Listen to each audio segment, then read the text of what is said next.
So welcome to our 23rd annual staff retreat day. And thank you all for coming. We have some technical difficulties with the sound, so I'm going to do the best that I can to project for now, and we're trying to bring in, at the moment, maybe a karaoke machine so that we have sound to go with the rest of the day. Creativity, right? If you're not agile, then you're falling behind. This is a day where we get to celebrate our employees, an opportunity for personal and professional development for each of us. It's a chance to learn something new, to meet some new people, and connect with workers that maybe you've only seen them on a Zoom call, on a screen, or across campus, and now you get a little bit more of an opportunity for a personal connection. And I'm hearing that you get to have a little bit of fun, so that's nice too. I want to take a moment to say thank you for some of the folks that put in the work to put this event together, and to each of you who make Norwich a better place every single day. And I'll start with Pam Koppelman, who is sitting in the front row. That's the good student we want, so thank you, Pam. Good morning.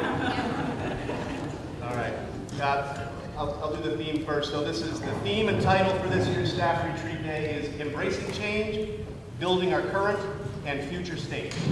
Chosen by our planning committee to reflect on the only one of the constants in life, which is change.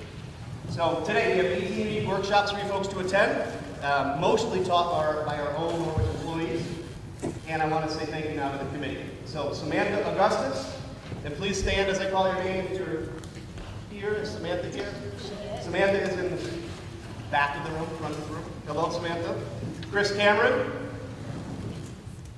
Laura Crowley. Jen Davis. There's Jen. Hi, Jen. Lee Hatch. Lee's here. Pam Koppelman, again. Shelley Linden. Shelley here. Shelley in the front, too. All right. Evan Malinchuk. You here, Evan? There's Evan. All right. Amy Roger. Amy Roger, not with us, okay. Rebecca Schubert of Green Mountain Higher Ed Consortium. And Anna Luvender. Here. And then lastly, Cassie Wills. Is Cassie here? Vacation. Okay, well, good for her. How about a round of applause for our committee folks?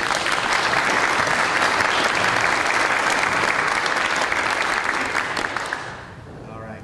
Now, I want to take credit that I've never had hair look this good. It's so frizzy and full today, thanks to the rain and the humidity. I'm proud to present this to you and look so good in front of the whole group. Thank you for being here. All right. Lastly, I want to say thank you to the folks who do a lot of work for any of these events. As you see, working in the back right now frantically, our facilities operations team. So anybody from facilities operations, please stand. Woohoo!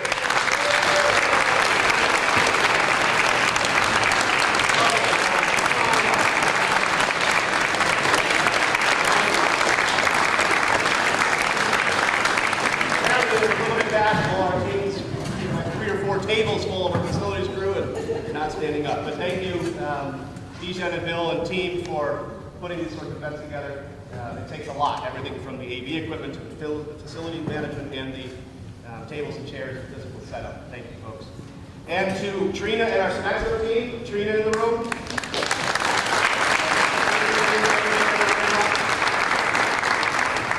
And then lastly, our entire human resources team. Nicole, Anna, and all of the human resources team. How about a round of applause, please?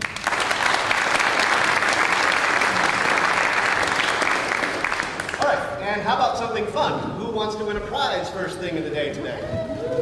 Okay, we got some enthusiasm, a little light. All right, we're gonna do a raffle drawing here.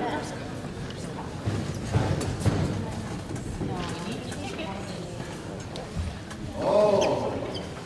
Who would like a free day off? From Human Resources. And ticket number 407-659. Damn. No. Let's see. Samantha Augustus on the committee.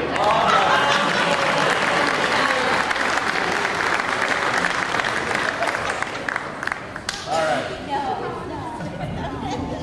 Congratulations, Samantha. Please don't take today Monday is your day off.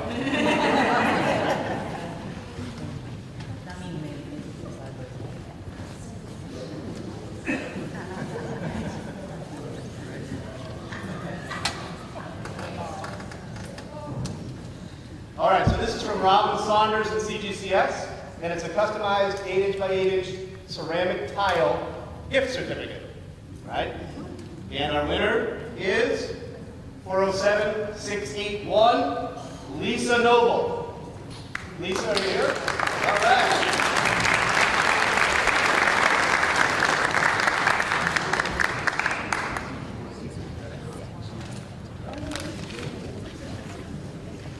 All right, we'll do one more.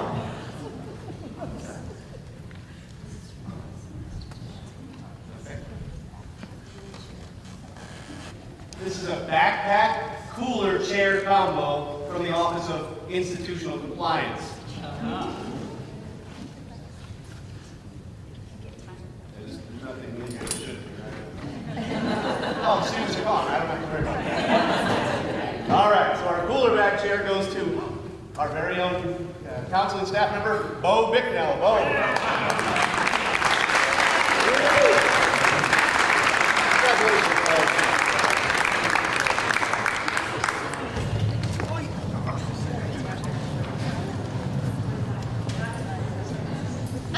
All right, folks.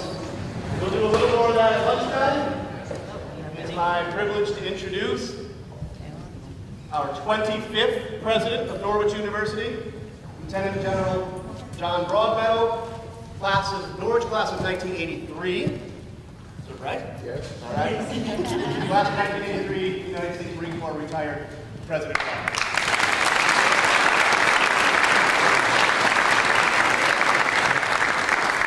I just apologize to Pam for having my back to her, so I'll move over this way so if I'm turning my back to you. Well, and days like this are great. I got a whole bunch of things that I want to talk about. I'm still sorting them out in my mind. Days like this are pretty special for a number of reasons. Not the least of which for me, it's 1 week before it's my 1-year anniversary here. Karen and I got here 1 week ago next week. And since then, working with all of you, we went through last summer, the faculty and the students were gone. I got to know an awful lot of you, and Karen and I genuinely appreciate it. If you hear us talk, whenever we're talking, whenever I get up to talk, I try and talk about all of you, the staff. Greg stole my thunder for our facilities operations crew. What you do around this campus is fantastic. One of the things I like to tell, a story that I like to tell, we didn't spend much time up here this summer. Karen's from Montpelier, so whenever we'd come up, we'd spend time with family, and like most alumni, we never came in the summertime, right? Students never spent any time here in the summer. It wasn't until last year that I really spent the summer exploring the campus and learning my way around. What a beautiful place we have. It is absolutely terrific. Thanks to the hard work of an awful lot of people. We watch it every single day. Think about what we just went through, right? 2 weeks ago, we had, the inauguration. Both welcoming me as the 25th president, but also turning over the leadership after 9 years, almost a decade of leadership for our Board of Trustees. The Board of Trustees meeting, all of those things leading up to graduation, getting the students through graduation, and then graduation itself, the joint staff commissioning. Think about what the last couple of weeks have been like.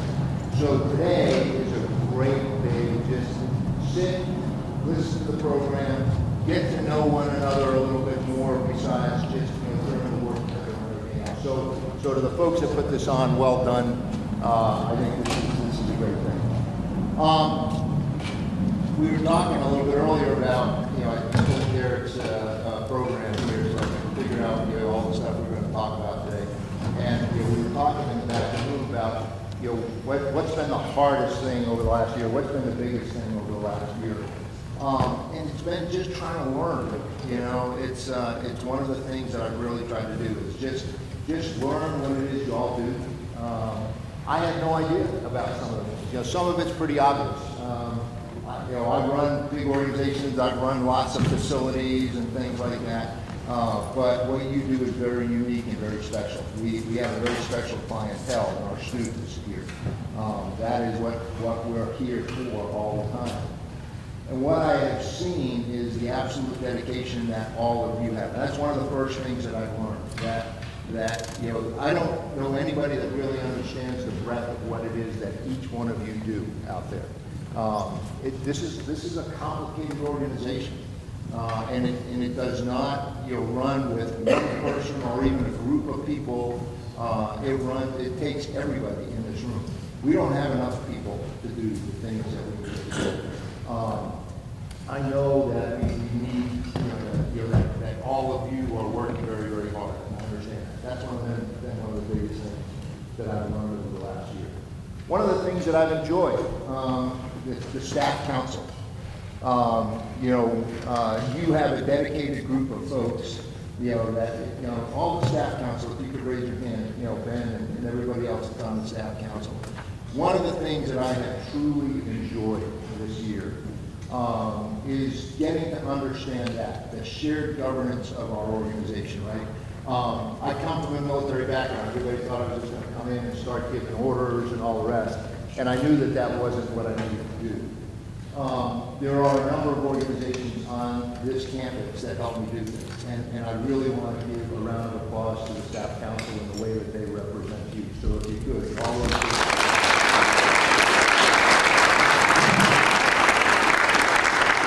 So thanks for the support that I get from all of you, and for representing our employees in a great way.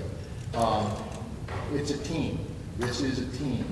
And the folks that you send on to that council truly do represent you in some good ways. A little bit later, we're going to get some staff awards. All right. Mark Furter and I were talking a while back. We kind of gained some great insights that we may not do a really good job sometimes of recognizing our folks. The school's gone through some lean years here. Like most small colleges, especially small colleges. But through a lot of your hard work and dedication, we're starting to pull up and come out of that, right? And so it's time to focus on you a little bit, on ourselves a little bit. One of the things that Mark pointed out, after 50 years, right, Mark? So, 50 years? There you go. So, after 50 years, we need to do some of that recognition. One of the things that Nicole go, and I are talking this, she is in the back, I said, hey, what can we do? One of the things we're going to propose is an increasing series of time off awards as a better way of recognizing folks. Now, we're going to send it through the staff council and some of the other places, and so we're going to ask all of you to consider that as we do that. So thanks for the suggestion. A little bit about where we are. I talked about starting to pull out kind of the financial, I don't want to say crisis, it wasn't a crisis, but we were in some tight straits, right? We're bringing the amount of money down that we're drawing out of the endowment. This year in the budget, if you haven't seen it, I have one priority, okay, and that's the focus on increasing salaries. I really want to have a series of increasing salary escalations over the next few years. The Board of Trustees approved a portion of what we asked for, and you'll see that in the budget as it rolls out this year. We'll see a 3.5% increase, and we've got a little bit more that I've asked the Board of Trustees for, to help us, let me figure out over the next year how we take care of things. So we're going to attack that issue and attack that problem. We put a strategy out. It's not a deep thinking strategy, right? We haven't had a strategy since 2011. I thought it was important that we say, hey, where are we going? So rather than trying to think deeply over this first year where, I've been running around like crazy, I said, what are we doing out there that we aren't talking about? And we came up with 6 big goals that we're working on. A lot of it has already, been resourced in a lot of ways. Some of it hasn't. But in the first goal, I want to modernize some of our business practices, and the last element of that is taking care of our people. When I talk about getting a system of performance appraisal so that you all understand exactly where you stand and the kinds of things that we clearly document how you're contributing to the university. We're going to do a new compensation study, and that's already underway, and you're going to hear, I think, maybe a little bit about that sometime later today. But we're going to review our compensation structure across the board. Do we have it right? One of the things that I want to do is make sure that we are the employer of choice, especially here in central Vermont. There's no reason we shouldn't. And so we're going to take this study. It's going to take us about 6 months to do. We're going to look at our compensation structure, and the Board of Trustees has approved that, and that's one of the ways that I hope we're going to really understand, how do we become that employer of choice that I think we should be. So those are some of the things that are underway. But I'm just going to wrap this up, kind of where I started. I'll kind of come back this afternoon. I'm really happy to be coming back and present some of the awards. But I just want to say thank you on behalf of both Karen and I for the way that you have welcomed us on board. It has been absolutely terrific. This is a special place for us, as you heard me talk about during my inauguration. I talk about it continuously. But it's more than just a place in Norwich now, right? It's actually being a member of this team. It's actually coming in and working with all of you and seeing the deep affection that you have for Norwich as well, the deep love that you have for our students, and it shows in how hard you work. So I just really want to leave you this morning with that. Thank you for everything that you do for Norwich, and especially for our students. So it's very much appreciated. Thank you very much.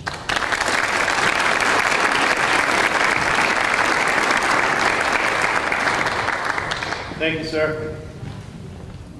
I'd like to introduce our keynote speaker, Mr. Ross Gibson. Ross is our keynote today. He's a leadership and organizational development consultant and facilitator. As strategic human resources business advisor, he is a strategic human resources business advisor at the Richards Group. Ross works with organizations to help develop leadership and growth in a positive way.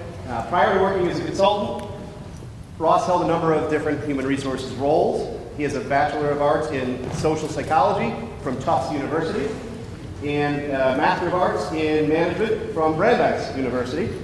He's the immediate past director of the Vermont State Council of the Society for Human Resources Management, and he is also a past president of the Northeast Human Resources Association, NEHRA. Without further ado, Ross. Thank you. Thank you. Appreciate it. So you can all hear me in the back? Because we don't. Thank you very much. I appreciate the thumbs up. You will not remember a thing of what he just said about me. Right? I guarantee that. So when people say, what do you want to be introduced? I say nothing, because no one ever remembers it. So I've been doing this for a very long time, and so long. There we go. I don't have a picture of myself back when I started doing this work 40 years ago, but somebody was kind enough to send me a pencil drawing of when I started doing this.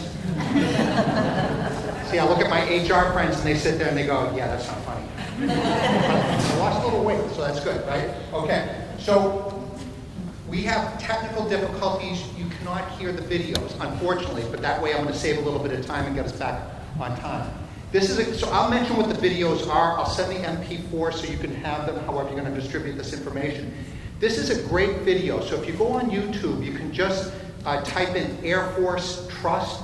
And this is a very short 2.5-minute video that the Air Force did about trust, narrated by a woman who was a member of the Fly Girls. So back in World War II, there were the Fly Girls and the Fly Boys. It's a terrific video, and I really recommend it. Okay. Gonna jump ahead here.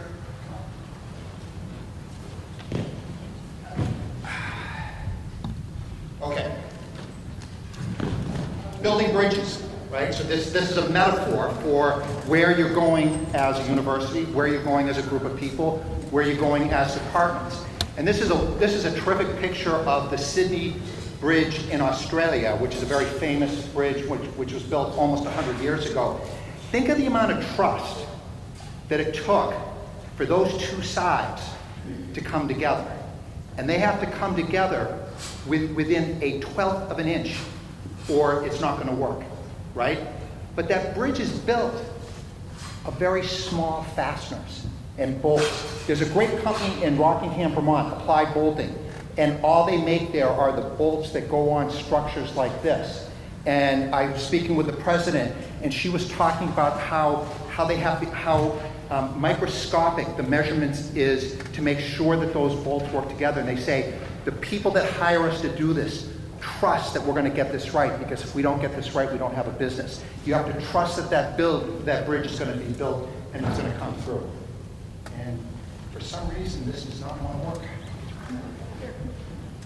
All right, some of you have been to some of my workshops before. So the secret to the big is I'll stand here all day until we get an answer. The secret to the big is the small. It's the little. When we talk about trust, there is no one big thing. You can't come in here and say, if Norwich does this one big thing, all of a sudden the level of trust is going to go up. It's the little tiny things that you do. If you remember nothing else, if you want to zone out for the rest of the day, that's entirely up to you. I have no control over it. But please remember this. It's the little things that each one of you in this room does, minute to minute, moment to moment.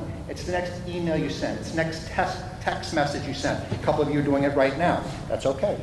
I'll just call you out, right? Now you're not even paying attention. It's the next person you walk by on campus. It's the next student you see who seems kind of lost or maybe down, and you just stop and say, hey, can I help you, right? It's doing those little things really well again and again and again that rises the level of trust within any organization. Tom Peters has been studying organizations for 50 years, and he figured this out. It's the tiny little things that matter. I'm going to have a bunch of quotes up on the screen. Anything that's been written down, you don't feel like you have to write it down. I sent a copy of it to HR. It's a one-pager. You can get it afterwards, right? You have it somewhere? Please, somebody say yes? Okay. All right. Brene Brown. Many of you might be familiar with Brene Brown. Great thought leader. Trust is built in the small moments. So I'm just going to repeat this again and again because that's how important it is. All right. I love to tell stories. And I love military history. And I'm sure there's plenty of you in this room who love military history, given the history of this great institution. Anyone know who this was? Say it loud. Excellent. If I had my gold stars with you, you'd get a gold star. Right? Colonel Joshua Chamberlain of the 20th Maine. During the Civil War, Gettysburg, July 2nd, 1863. The South had come into the North, crossed the border from the newly formed West Virginia into Pennsylvania. And it was a huge test. And General Meade, who was in charge of the army at Gettysburg, needed someone to trust the southern flank, because if they gave that up, and I've got a map here to show this, right? Well, this might be a little bit hard to see, but down here, so the red Confederates coming around in a flanking motion, if they broke through Little Round Top and Round Top, if they broke through, you can just kind of picture it. The red's going to encircle the blue.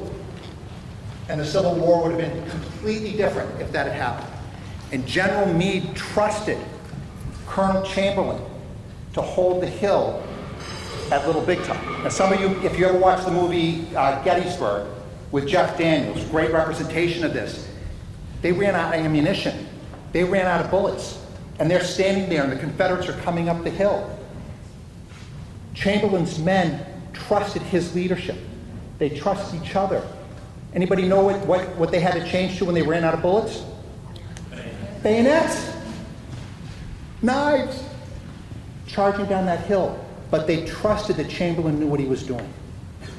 And they trusted each other. They lost a lot of lives in that next half an hour. But they held, I think I can blow this up a little bit. They held the hill. Right? They held that hill, and it made all the difference in the world. Trust was the differentiator. In other battles during the Civil War, when trust dropped, everything fell apart, right? There we go. Now it's fine. Come on. I apologize. I don't know why there's such a lag with the, right? So this little map, this little picture here on the left, that's the little round top. That's what they were holding, right? This was taken just a couple of weeks after the battle, and then that's round top on the other side. Okay. Very simple definition of what trust is. Trust is confidence. I have confidence in my teammates. I have confidence in the vision of the organization. I have confidence in leadership, right? You know what, I'm going to stand up here because this is... All right, so let's go back to our bridge metaphor, right? Many bridges are built over water. That Sydney Bridge was built over water. You drive over bridges all the time. You need to trust the foundation of that bridge. So I don't know, I'm not sure where this bridge is, but you have to trust the foundation in the water is holding. So here's another way to think of it. Each one of you, if each one of you is represented as a tree, right? What's below the surface is your integrity. It's what's inside. It's your values. It's your purpose. It's what you stand for. It's what, and I heard someone say this once, and I love this. It's what happens when you don't need the credit, or it's what you do when no one else sees what you do, right? That's your integrity. And so I love the metaphor of the tree, because that's the roots of the tree. That's what holds the tree together. Why is this so important? Very simply. This is the #1 guiding value of this university, right? We are men and women of honor and integrity. Period. That's what you start your values with. Because if you don't have integrity, if you don't have trust, it makes all the rest of it very difficult.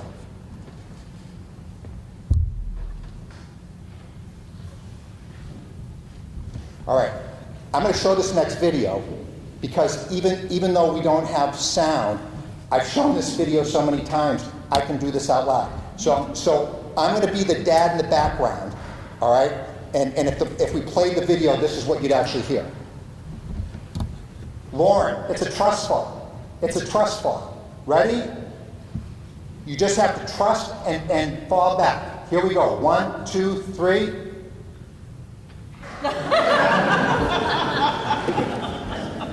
No one got hurt in the making of that video. Okay. Oops.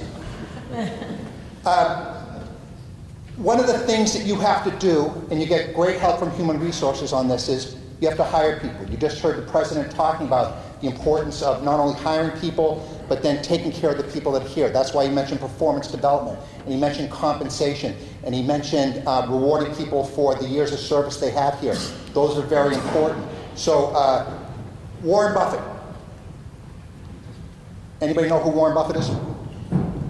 If we are keeping score by money, has Warren Buffett been successful?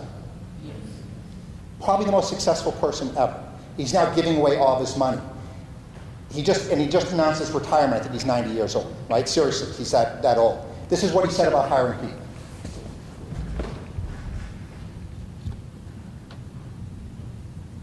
Isn't that true? You can hire the smartest people in the world.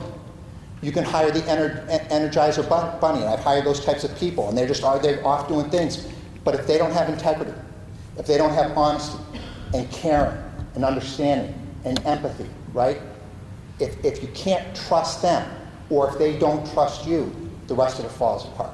Trust is that glue that holds everything together. All right, so the first step in trust is, don't you love that? Right? You gotta look in the mirror and ask yourself a very hard question. Am I somebody that other people will trust? Am I worthy of your trust? Hence the word trustworthy. Am I worthy of your trust, right? So, and again, this is on that sheet that I said that you can get, that I sent to HR, so that you have all this.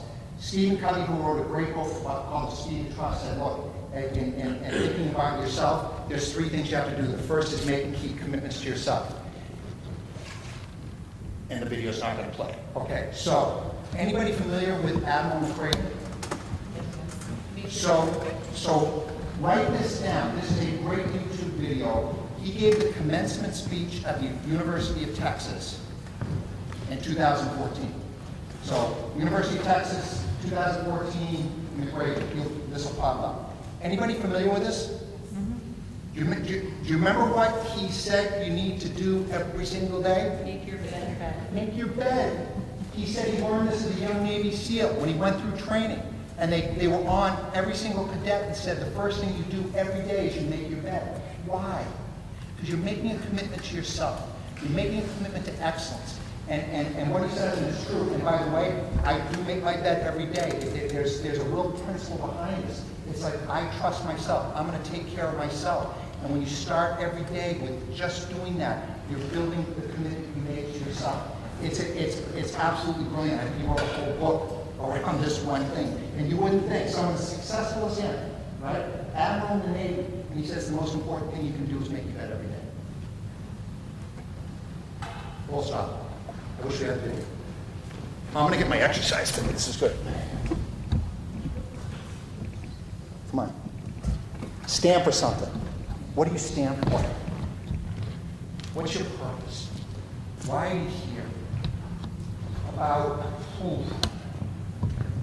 27 years ago, I was reading the paper in the morning, and I was on the page in the paper where I had a little quote of the day. And there was a quote that day by W.H. Auden, the British poet, that I tore out of the paper. I put on my computer screen, and it's still there to this day, 27 years later, right? 26 years later, 1999. And he said this: we're all on earth to help others.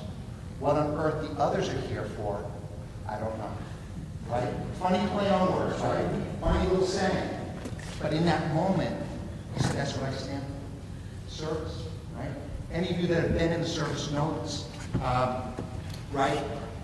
And then be open, be present, be with each other, be available. When we get closed, when we shut down, that's when trust breaks down. Being open means helping each other. If you're in a leadership role, whether it's a team leader, a supervisor, or a manager, like this, you say to people all the time, how may I help you? What do you need from me? That's how you build the bonds of trust. Wonderful book. Those of you who have heard me speak before know I love books. Boys in the Boat. Anybody read it? Good book? Great book? Yeah. I've never had anybody say, oh, that's right? True story of the 1936 men's crew team. Anybody recall where the 1936 Olympics were held? Germany. With Hitler sitting right there watching the finals of the race. But well before that, and so this is, I'm not giving anything away from the book, well before that, this crew team, these young men from northwestern part of the country, Washington State, severe poverty, depression, which is a big part of the story. The team isn't coming together, right? So you can think of this as a work team. I mean, the metaphor here is so powerful. And you're on a crew team, and you have to work together, and your cadence has to be perfect.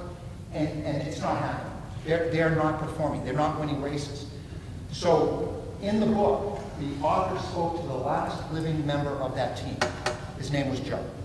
And Joe told him this story of going to the guy that built the boats, who was much more than that. He was a sage, he was a mentor, etc. And he says, yeah, this isn't happening. And he stopped him and he said, Joe, so this is the boat maker speaking to one of the crew team. Joe, when you start trusting those others on the boat, you'll feel a power within you like nothing you've ever felt.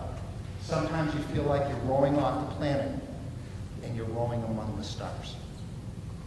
I get goosebumps every time I recite that, page 235, right?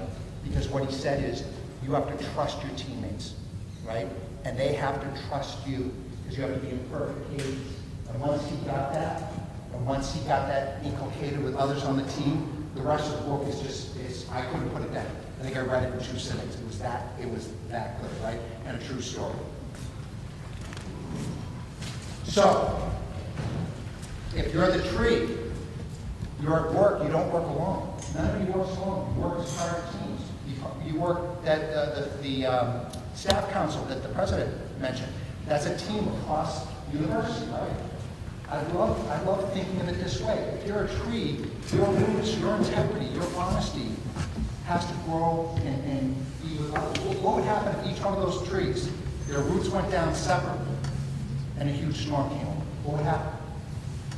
Like this one. This is a real picture from California. What would happen? You lose the whole forest. You wouldn't be successful as a team. But those trees trust each other. They have each other's back. That's what the root system does. And if any of you, if you find, I find this fascinating. There's a great book called The Hidden Life of Trees. The trees are actually talking to each other. I'm not going to go down that rabbit hole right now. Okay. Another great video. Simon Sinek. So I think Simon Sinek and Brene Brown, two probably most important thought leaders right now in these types of topics. Simon Sinek has spent a lot of time with Marines, has spent a lot of time with Navy SEAL. And in this video that we're not going to be able to hear, he talks about how with Navy SEAL teams, well, I'll just let him talk here for a second. In Navy SEALs teams, he spent time with. He said, they don't choose the most intelligent. They don't choose the strongest. They don't choose the ones who have the highest GPA. They don't choose the ones that have the biggest muscles or passed all the fitness tests to the top of the fitness test. They pick people that can work with other people. They pick people that care about other people. They pick people that have empathy. Right? That's who they choose. And we, as citizens, count on those teams that are our country, right? Really important lesson there in terms of that. So this is what he says at the very end of the video.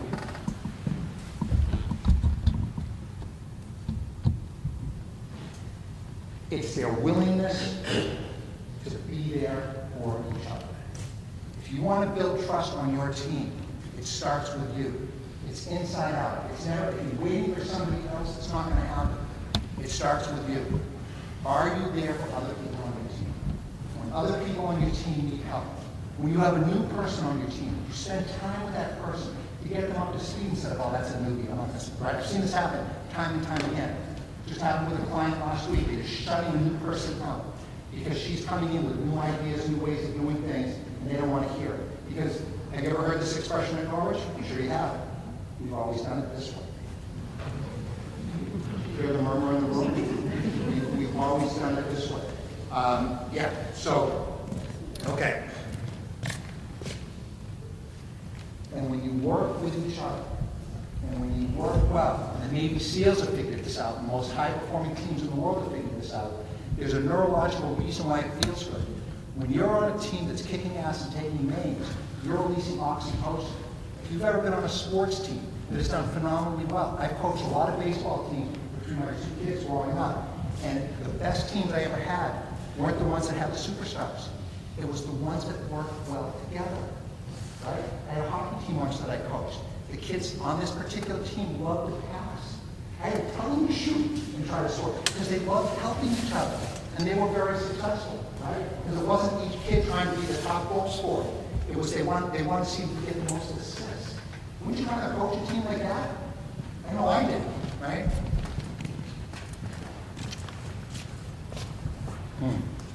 Full stop. Okay, so my big close here was going to be a video about trust.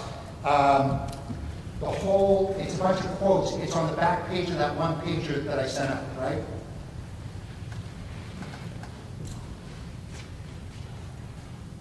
Captain Mike Abershon,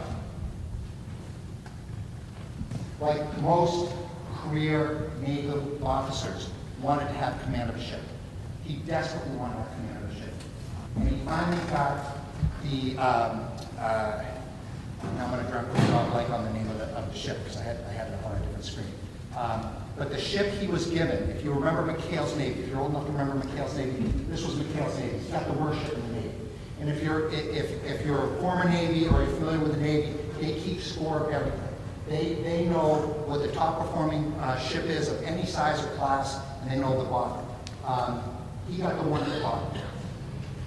And over 5 years' time, he turned it around. And the book he wrote about it was called It's Your Ship.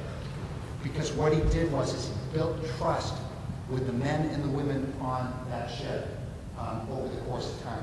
He went around and met with every single person on that ship, enlisted person, officer alike, and he asked them 3 things. What do you like about being on the ship? What don't you like about being on the ship? And what would you change? And he did that for every single person. And over 5 years' time, that ship went from being the lowest scored in the Navy to being in the top 5. Why? Because they trust him. And I'll put it in terms that are more close to us in our HR world. When he took over, the retention rate, the reenlistment rate, was 8%. Is that good? It's terrible, right? Think of it this way. You flip it around, that means we have 92% turnover. 92% turnover? Yeah, no. Right? By the time he left 5 years later, his reenlistment rate was up to 95%. Right? Makes a difference. So here's our bridge here, right? Every little bolt matters. Every email, every text, every phone message, every encounter in the hallway, everything matters, because what happens is you end up going from this to this.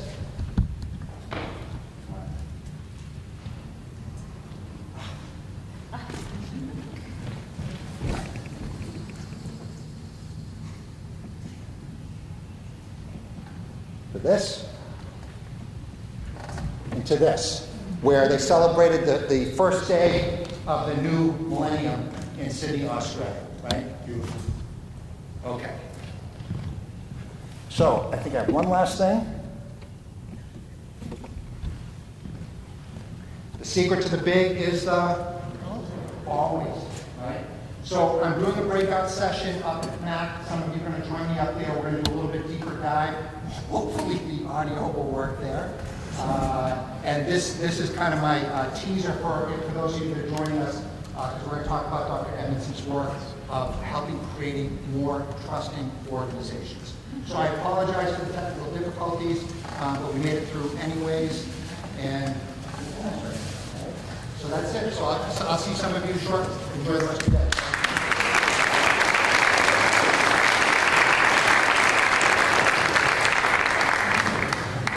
One more time for Ross. Thank you very much. All right, it is time for our breakout sessions. A little bit of housekeeping before we go. Lunch will be back here in Plumley with more raffle prizes and drawings. No, Bo, you can't win anything else. And the games on the green. So there's 2 changes to the schedule. The games on the green have been moved inside to Andrew's gym. Perfect Your Posture and Sleep Well, Be Well has moved with Katie Greco from Signet into MAC 306. All right. So the last thing, if you have questions about your locations for your workshop, please stop by the registration table and see our team there. If you don't got to go home, if you can't stay here, we'll see you at noon.